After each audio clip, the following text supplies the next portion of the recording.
So, like I said, maybe before we hit record, that a lot of my questions will be rudimentary. So, I guess my first question is what makes life on Earth exceptional or special? Well, life on Earth is exceptional for the moment in the fact that this is the only place in the universe where we know that life exists.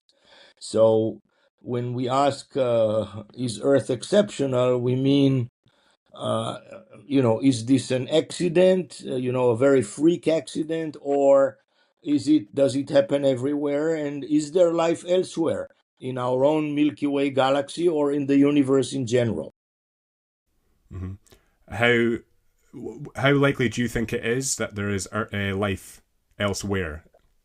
So this is an interesting question because the answer is that I cannot know, and nobody can know at this point, because people like to say, "Oh, we know now that in the Milky Way alone there are maybe as many as 1 billion planets that are kind of Earth-like, and there are about 2 trillion galaxies in the observable universe. So surely there must be life somewhere." The answer is no, not surely. Yes, there may be life elsewhere, but not surely. And the reason is that we have no idea, and I mean no idea, what is the probability of life emerging and evolving, even if the conditions are right. Even if we have conditions exactly like on Earth, we don't know what is the probability for life to originate and certainly to evolve. And as a result, we cannot answer this question. The only way for us to answer it is to look astronomically for life elsewhere.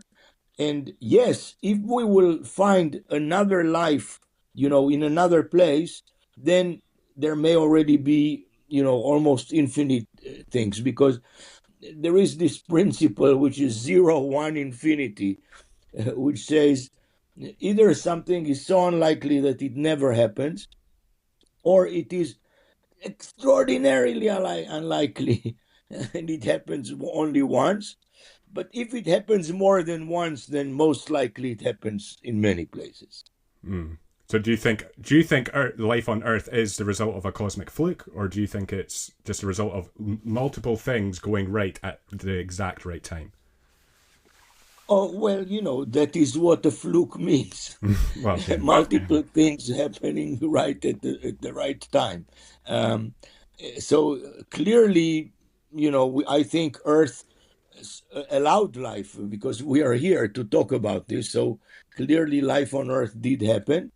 Uh, we now start to understand the conditions under which it can happen, but I still cannot answer whether, even if the conditions are right, whether it happens or not. How far away do you think we are from realizing if there is life outside of this universe? I think that we are only about 10 to 20 years away Wow. in the following sense. Um, we are reaching a point where within 10 to 20 years, we will either discover some biosignatures, some signs of life on a extrasolar planet. And by that I mean not necessarily, what we call intelligent or complex life, but some form of life, perhaps very primitive form of life, bacteria, things like this. So we are very close to either finding such biosignatures or at least placing some meaningful constraints on how rare it is. Namely, you know, by 2040 or thereabouts, we should be able to examine maybe of the order of a few tens or 100 extrasolar planets that are much like Earth and see if we are able to find something there. If we don't find anything, then we will at least be able to say, look, even if the conditions are very similar to our Earth, less than 1 in 100, the probability is that life will actually emerge there. So we will either find something or be able to put some, serious constraints on how rare life is. What scares you more? Does it scare you that Earth is unique in its life, or that there is more life out there? I'll tell you what scares me the most. What scares me the most is that I will probably not live at the time that we find this this life. And I've spent half my life thinking about this problem and working on this in my research, and at the end I may not see the result. That's what really scares me the most. um, on the scientific side, whether I'm scared whether we do find life or not find life, um, I'm not scared of either possibility. I mean, I could live with each one of those. And practically, how? So you said maybe 2040 we might know. How can we know practically? Is it how do we find that out? Yeah. So we by now have the technology in terms of telescopes and so on, where we can attempt to determine the composition of the atmospheres of Earth-like planets revolving around Sun-like stars. Now, once we can determine the composition of that atmosphere, the main thing we're looking for is atmospheres that are out of chemical equilibrium. By that I mean they have a composition such that just on its own, through chemistry, cannot happen. I'll give you an example which I like to give, which is that you cannot have a room where there is lots of pizzas and a whole bunch of graduate students, and for that situation to stay like that stable. This just does not happen. So if you find an atmosphere, let's say, of a planet that is very rich in oxygen and also rich in methane, that cannot happen. That is not an equilibrium situation. And the only way that it can happen is that if there are life processes that allow that to happen. And that's the situation, for example, in Earth's atmosphere. So we're looking for situations like this, which are out of thermochemical equilibrium, and that will tell us whether or not there is some life processes on the surface of that planet. Is water needed for life on a planet? We think so. Yes, we think so.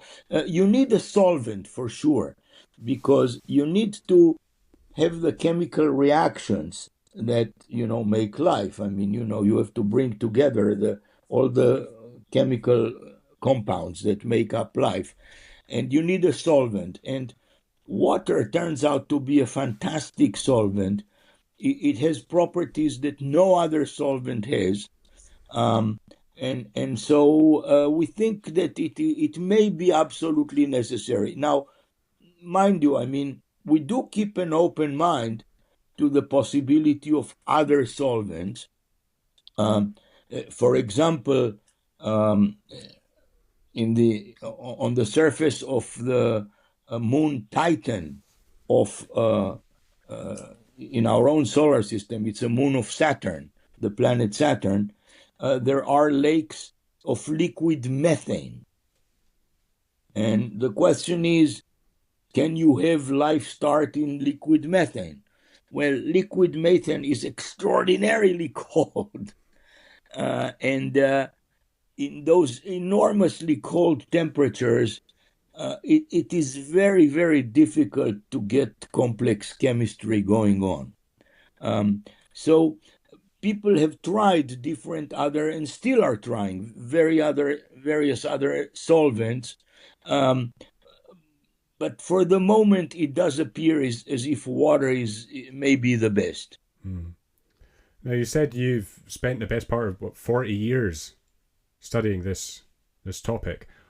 Why this topic? What led you to being so interested in it? Well, I mean, I'm very interested in origins, and by that I mean, there are three main questions, in my opinion, in modern science: the origin of the universe, the origin of life, and the origin of consciousness. During my lifetime, and starting before that, we have made enormous progress in understanding the origin of the universe, things we didn't know 100 years ago. We know that our universe started from a very hot, very dense state, which we now call the Big Bang.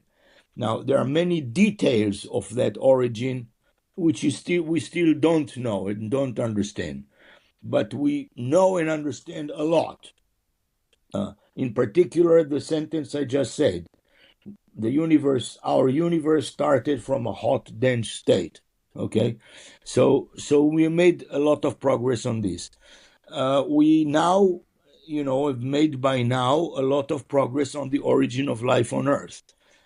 Just to give you examples of what I mean by that. If you look at RNA, which is, we think life on Earth might have started with RNA. RNA is this nucleic acid which acts both to allow for some reactions to happen, acts as an enzyme, and also it carries information which gives instructions to constructing, proteins and so on and so forth. Our life is based on RNA and DNA, but we think that when life started, RNA was more important. I mean, it may have started with RNA and then later DNA was invented. Okay, so RNA is made of three major things. It's made of phosphates, sugars, and four bases. Researchers now have managed to show that two out of those four bases could have relatively easily formed in the conditions that we think existed on the early Earth. Two out of the four. If you look at proteins, we also have proteins. Proteins are made of 20 amino acids. 20. The same researchers have shown that 12 out of the 20 amino acids could have been formed from the conditions of the early Earth. So we are basically more than halfway there. And the sugars, too, could have been formed. Phosphates were easy. I mean, they were there. So we made a lot of progress in understanding the origin of life, too. Again, questions remain. Many questions remain, but we've made a lot of progress. Origin of consciousness, we've made somewhat less progress, but recently, actually, a lot is being done in that. I mean, there are now four leading theories of consciousness and how it emerges. And there even start to be experiments, in neuroscience, which try to distinguish between the different theories and so on. The latest one of those, which tried to distinguish between two, didn't manage to do that. So we have a long way to go there, but we're starting to think of that, and perhaps all the recent advances in AI may also eventually lead us to a better understanding of consciousness. So these are three questions that occupied me for a long time. Well, along with many others, but which I regard as less fundamental. I mean, yeah. And so this is what I try to work on. I personally worked mostly in astrophysics, so on the universe. But in this book, Is Earth Exceptional? I was lucky enough to be joined by Jack Szostak, who's a Nobel laureate himself in physiology or medicine, and he's one of the leading origin of life researchers. And together we wrote this book. Mm. And in terms of asking the question, is life on Earth, is Earth alone in its life on Earth, and is explore? Well, I suppose my question is, what purpose does this serve humans to go out and explore past Earth, past even the universe? What does it do for humans? Well, at this point, this is basic research. I mean, besides this emotional thing of wanting to know whether we are alone, I think if we understand, in particular, for example, if we will find life elsewhere that has a completely different lineage from life on Earth, that maybe is not even based on RNA and DNA, but on something very different and so on. This will teach us a lot on what life can do, has done, and so on and this. So eventually this will lead probably also to applications. But like all basic research, it doesn't immediately need to applications, that sometimes takes decades or maybe even centuries after that. Mm. Do you think that this exploration on a grand scale could save humanity? That's a big question. I don't know. At the moment, humanity has to deal with existential risks on our own planet. Um, in particular, I mean, first of all, the nuclear threat has not gone away. Okay, maybe Russia and the US are not engaged in such conflicts, but we recently had the conflict between India and Pakistan, both nuclear states. We had a conflict between Israel and Iran, one of them a nuclear state, the other one wanting to become a nuclear state. So even that existential risk is out there. In addition, we now discovered many other risks. A pandemic that can kill all of humanity, in principle, may even be AI invented, and so on. There is climate change, which, we see now every day almost. We see already the consequences. We have a stretch here of temperatures that have never been seen before, and so on. So there are many existential threats here on Earth.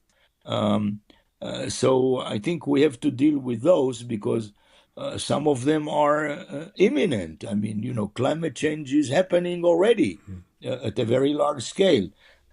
We already had one kind of exercise with a pandemic that, okay, did not kill all of humanity, but I mean, COVID, yes, but millions of people still died. And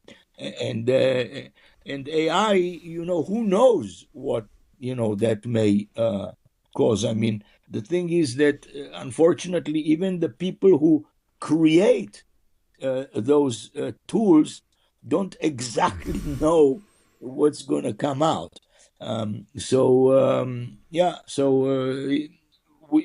We have to deal with the existential threats here. Of course, assuming that we can overcome those, then in principle, of course, learning about other possibilities of life and so on may also help humanity in the long run, or at least, if not humanity, the intelligent species that will exist here, which may not be a biological species. If AI continues the way it does, it may be machines of sorts. what do you think the biggest risk of AI is, and what do you think the biggest positive is of AI? Look, let me first state this very clearly. I'm not an AI expert. Yes, I use it at a very modest level, and I certainly am not one of the developers of AI. But I've talked to some of those. I've seen interviews with some of those, and so on. And um, you know, people who are really close to that, you can hear all kinds of predictions, which say that AI is going to start to dominate, or some form of thinking machines, perhaps not precisely the AI that we have today, in maybe even as short a time as just a few decades, at the pace at which it is advancing. Now, once it is starting to dominate, who knows what's going to happen? I mean, in principle, a machine like this could invent a virus that can wipe out humanity as we know it. This is not impossible. So there are certainly dangers. At the same time, there are many things, of course, for which this is extremely useful and can be helpful. I mean, okay, people are already using ChatGPT to write texts and things like that and so on. That is nice, but there are entire areas like protein folding, for example, where AI programs can do this way, way faster than any human can try to do, find all the combinations of protein folding. Uh, there are things, for example, it took humans a long time to discover that the orbits of planets around the sun, Kepler discovered it, are not perfect circles, they are ellipses. Uh, given that data, AI can find there in like half an hour what it took Kepler years to find out. So there are many things in which AI helps. I'm of course not mentioning all kinds of games and things. Yes, I mean in chess, for example. I mean, even Magnus Carlsen, the world champion, uh, does not have the type of rating that machines now have, and so on. So there are many ways in which it can do great things, but at the same time, we need a set of ethical rules, and we probably need, a body that has the capability and authority to establish ethical, moral, types of things in the same way that even, let's say, in biology, I mean, we at the moment don't like anybody to try to clone humans. People have cloned sheep, but we don't like to be able to clone humans because this can lead to very serious moral objections. The same way, we need to have some, established things. We need first of all a body of people that will give very deep thought to what is morally permissible and what is not. And because otherwise, this really can go out of hand. So, getting back to your latest book, um, what's something in there that people perhaps overlooked or you were surprised hasn't came up more, that's either just as important or more important than other things? Well, one of your questions related to that, for example, because I very often, uh, there are people who come to me and say, oh, it is impossible with a billion planets here and a trillion galaxies and so on. Of course, there must be life elsewhere and intelligent life and so on. And I say, well, not of course. I mean, Mm. maybe there is, but it's not of course. People don't realize that this point that we don't know for the moment the probability of life to emerge. And as a result, we cannot answer the questions on a theoretical basis. We cannot answer the question of how rare life is. We will only be able to answer that through observations in astronomy, which will tell us if we find something or not. Mm. And I did want to ask a few questions about your other book, Why? What makes us curious? Um, so I suppose my first question is why? What makes humans more curious than other species? So, yes, I mean, other species are curious, but for example, experiments with chimpanzees and so on show that they don't wonder so much about why, about cause Mm. and effect. Even very small children, very, very small children already wonder a lot about cause and effect, and they try to understand cause and effect. Um, Chimpanzees, which are, perhaps the closest to humans, are curious about all kinds of things, but are not interested about unseen causes. I mean, Mm. no chimpanzee wonders what is it that makes things fall to the ground and things like that. Um, and partly, at the moment, this has to do with the size of the human brain.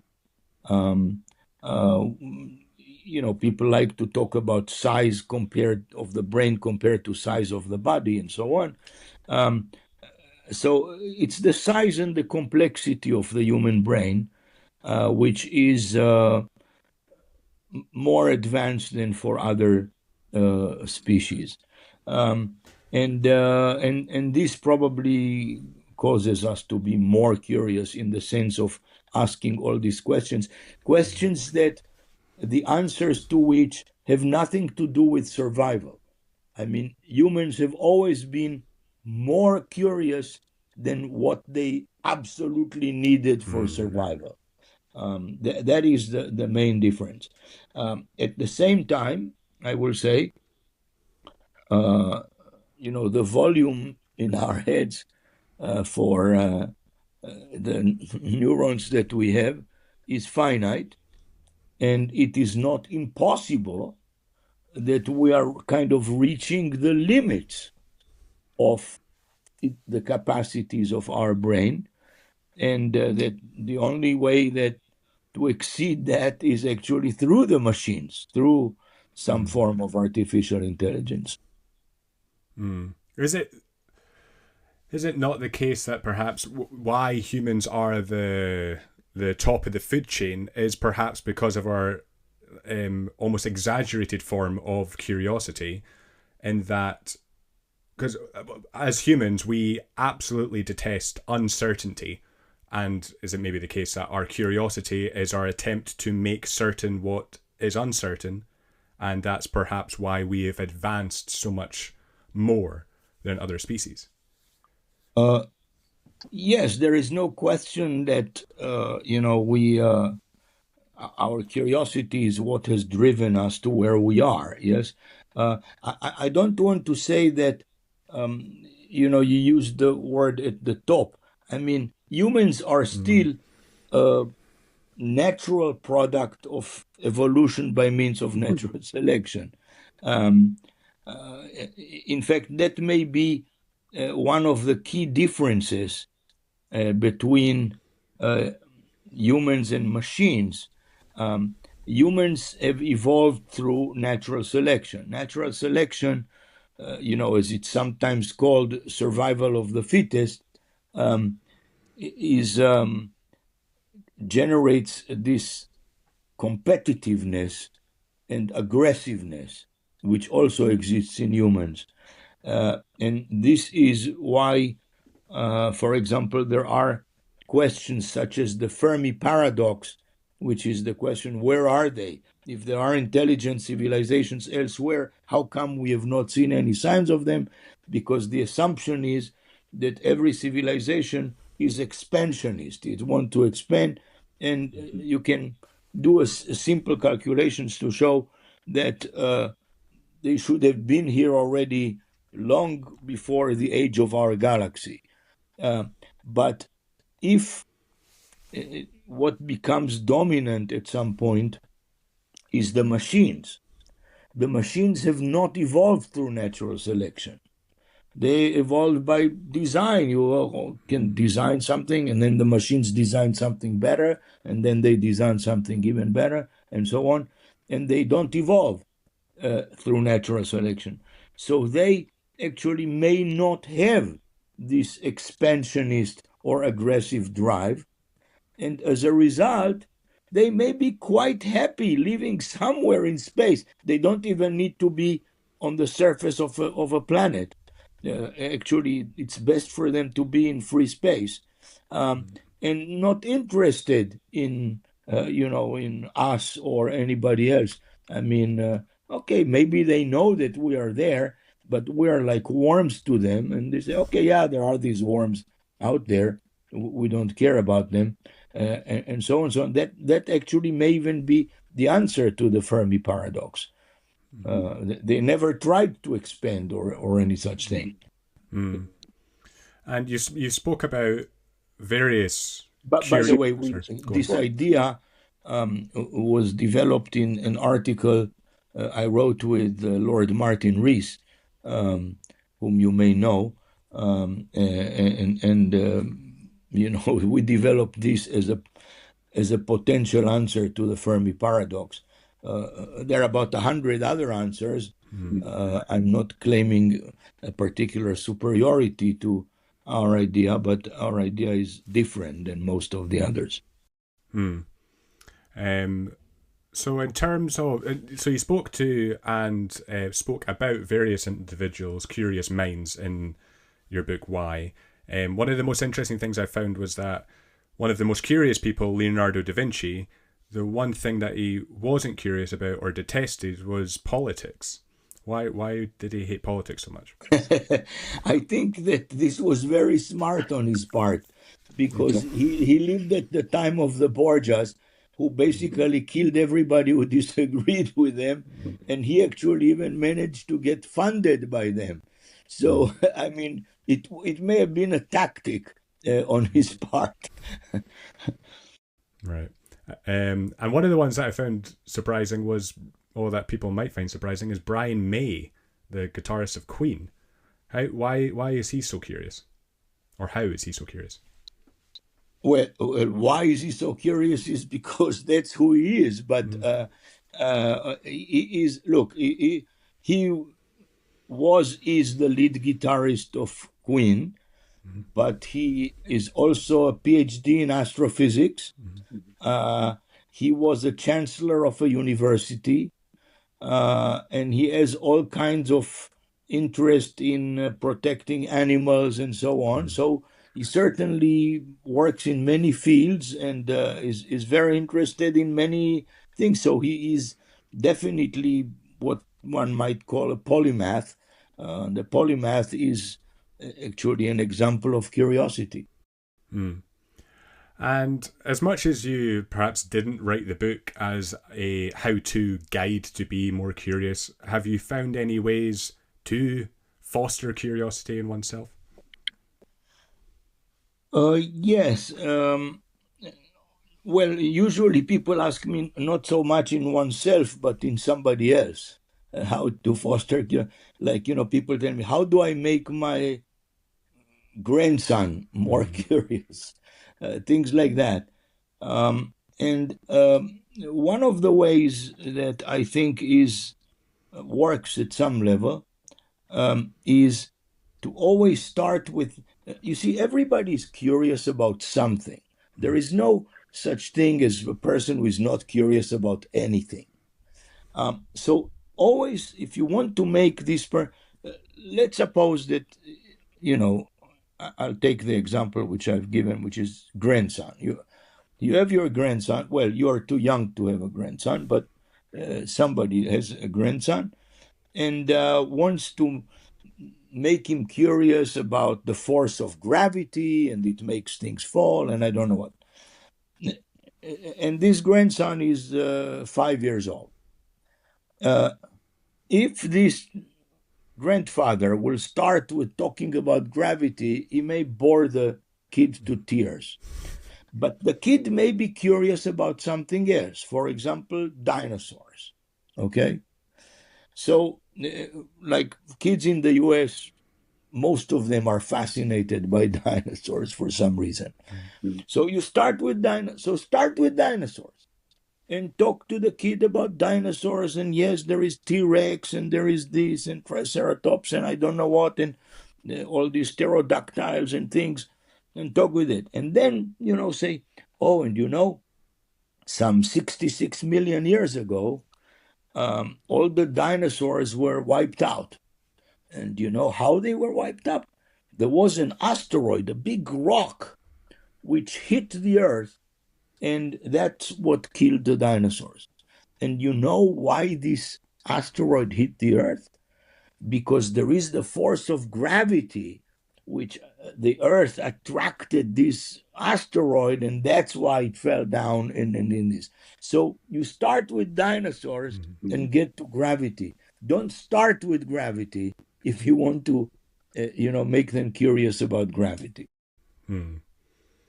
Before we round this out, is there anything I've missed? Is there anything that's you find super interesting that we haven't spoken about thus far? Well, honestly, there are a million things. Well, yeah, of course, about them, but certainly being curious is very important. And my book with Jack Shostak, Is Earth Exceptional? It's not the easiest book because the origin of life contains a fair amount of biochemistry, and we tried not to dilute that too much. So it's a more challenging book, but for anybody who is really interested in the origin of life and the search for life elsewhere, this is a very up-to-date book which describes all that. And like I say, there are many, many things in there which we haven't talked about. I'll just mention one. It turns out that cyanide, which today we consider as a lethal poison, actually was crucial for the origin of life on Earth. So that's a very interesting fact. So anyhow. How was it crucial? Well, because these bases that are in RNA, they are composed of carbon and nitrogen. So it is good to start with a substance that already has carbon and nitrogen in it. And that's what cyanide is. So. Wow. Well, is there anywhere? I'll link everything in the show notes for the book and everything. Is there a website? Is there somewhere where people can go to stay up to date with what you're doing? A website to go for what? Sorry, I didn't understand. Is there anywhere people can go to stay up to date with what you're doing with your work? Well, the problem is that most of the work is published in professional journals and are not particularly easy to read, and this is why our book, even though still somewhat challenging, it does give an up-to-date picture of where the researchers are today, in both in terms of origin of life and the search for life. Perfect. So I'll link all that in the show notes so people can access those. But Mario, thank you so much for taking the time. It's very much appreciated. That was extremely enlightening. My pleasure.